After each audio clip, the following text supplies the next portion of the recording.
দিলীপ ঘোষ বিয়ের আগে আদৌ কি টেনশনে রয়েছেন, এবং এই বিয়ে নিয়ে তার নিজের কি অনুভূতি, কি বলেছেন দিলীপ ঘোষ একান্ত সাক্ষাৎকারে এবিপি আনন্দকে।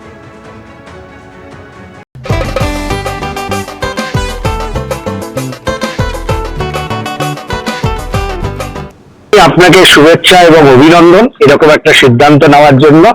বলছি, কোনো টেনশনে আছেন দিলীপদা? না, আমার টেনশন কি আছে, একটা দায়িত্ব পালন আর একটা আমাদের পরম্পরাকে মানে মানাবার জন্য যেটুকু করার।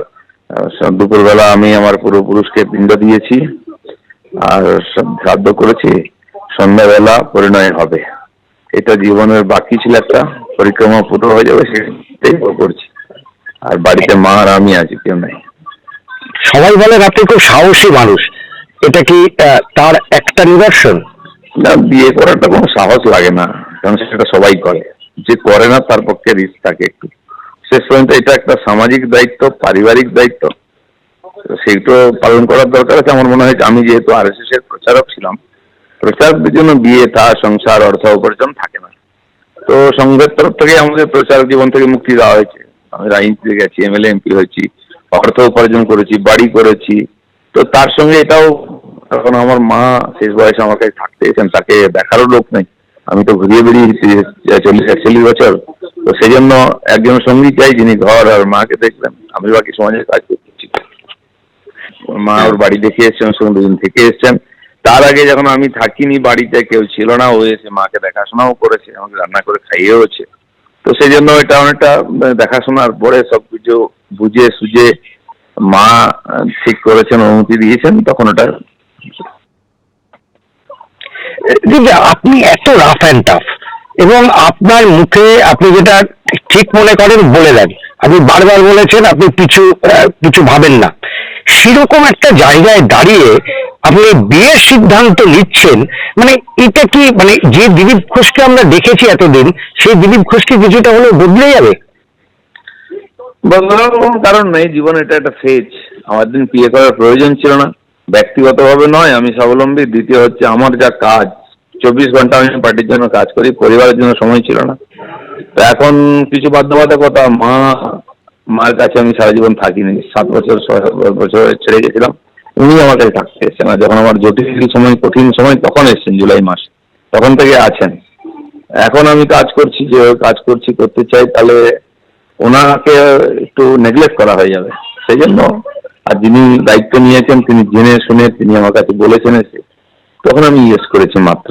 রাজনৈতিক মহলে আপনি নিজেও জানেন যে আপনার একটা বড় ক্রেজ আছে, আপনাকে অনেকে খুব পছন্দ করেন, অনেকে যেমন গালও দেন, কিন্তু অনেকে পছন্দ করেন। সেই ক্ষেত্রে আপনার সাথে, মানে আপনি রিঙ্কু দেবীকে বাছলেন কেন? মানে এটা কি অন্য কোনো কারণ, মানে তার মধ্যেও আপনার মতন কিছু মতাদর্শ খুঁজে পেয়েছেন?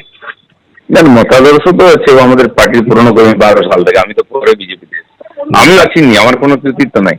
আমার জীবনে 2 জন মহিলা এখন যারা আছেন, আমার মা, বললাম না, আমার 55 বছর ধরে মায়ের থেকে আমি দূরেই ছিলাম। পড়াশোনা, তারপর সমাজের কাজে দেখা সাক্ষাৎ মত কোনদিন থাকেননি, বা আমি থাকিনি। তিনি এসছেন, আর ইনিও এসছেন নিজের থেকে।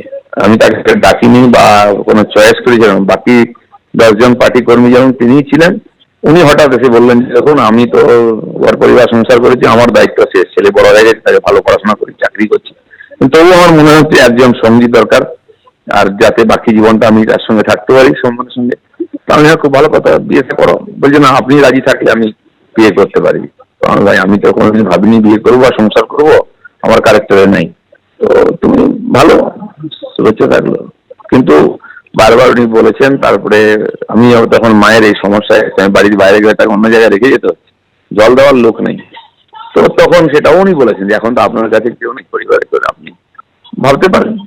আমি তখন সেটাকে ইয়েস করেছি, মাকে জিজ্ঞেস করেছি, মাই ইয়েস করেছেন, হয়ে গেছে। আপনার রাজনৈতিক ভাবে কি কোনো চাপে পড়ে গেলেন? অর্থাৎ কখনো বলা হচ্ছে যে RSS চাইনি আপনি বিয়ে করুন, কেউ বলছে বিজেপির কেউ চাইনি দিলীপ ঘোষ বিয়ে করুন। এটা কি চাইলো না চাইলো তার উপরে আমার কি নির্ভর করে না, আমার ব্যক্তিগত এটা সিদ্ধান্ত। দ্বিতীয় কথা হচ্ছে যে আমার কাছে মা বা কারো কোনো লাইবিলিটি আমার ছিল না। পরিবারের প্রতি যেটা করার দূর থেকে আমি করেছি, ছেলে মেয়েদের পড়ার ব্যবস্থা, ভাই ছেলে মেয়েদের, সেটা করেছি, কারণ আমার কোনো খরচ ছিল না। আমি কোনো পয়সা কামাইনি, এই 8-9 বছর ধরে সেটা কিছু তাদের জন্য খরচা করছে, বাকিটা আমি বাড়ি কিনেছি, আমার কোনো খরচাও নেই। তো তখন এখন মনে হয়েছে যে আমার ব্যক্তিগত জীবনও হয়তো 10-20 বছর যা বাঁচবো, আমি চাই না কারো ঘাড়ে বোঝা হতে, বা সমাজেরও বোঝা হতে চাই না, বা পরিবারের বা পার্টির বোঝা হতে চাই না। সেই জন্য একজন সঙ্গী থাকবে, তার দায়িত্ব আমার, সে আমার দায়িত্ব নেবে এটা। দ্বিতীয়, আমার মা এখন 84 বছর বয়স, তাকে দেখার একটা লোক আছে। আমি যদি দেখতে যাই তাহলে আমি যে কাজ করছি করতে পারবো না, আমার মিশন হ্যাম্পার হয়ে যাবে। সেই জন্য এই সিদ্ধান্ত নিয়েছি, বাস একদিনের ব্যাপার, কাল থেকে আবার পার্টি চাইছে। অর্থাৎ শুনলেন আপনারা, দিলীপ ঘোষ এখনো টেনশন তো দূরে থাক, একেবারে ওভার বাউন্ডারি, এখানেও একেবারে স্ট্রেট কাট ভঙ্গিতে কথা বললেন, স্বভাবোচিত ভঙ্গিতে। রাজনৈতিক মহলে কি প্রতিক্রিয়া দেখাবো আপনাদের।